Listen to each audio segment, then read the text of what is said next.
ஏன்னா நீங்க யார் யார் பின்னாடியே போயிட்டு இருக்கீங்க.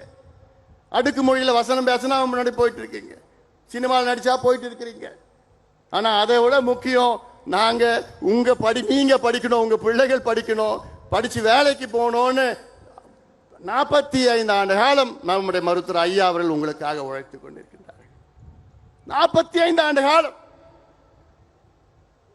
வித்து பாருங்க. இன்னைக்கு தமிழ்நாட்டில் ஏன் நம்ம தனியா ஒதுக்கீடு கேட்கிறோம்? வன்னியர்கள் ஏன் கேட்கிறோம்? ஏன் கேட்டோம்? முதல்ல தமிழக அரசு சொல்லுது, இன்னைக்கு வன்னியர்கள் 20 விழுக்காடு எம்பிசியில 12% எடுத்துக்கிறாங்க, 13% எடுத்துக்கிறாங்க. இப்படி பொய்யான செய்தியை சொல்லிக் கொண்டிருக்கின்றார்கள். எவ்வளவு பெரிய ஒரு பொய் அது, துரோகம் அது. நான் அதுக்கு ஒரு உதாரணம் நான் சொல்றேன். இன்னைக்கு தமிழ்நாட்டிலே உயர் காவல்துறை பொறுப்பில் இருப்பவர்கள் 109 பேர். டிஜிபி, ஏடிஜிபி, ஐஜி, டிஐஜி, இந்த டாப் போலீஸ் ஆபீசர் 109 பேர் இருக்கிறாங்க.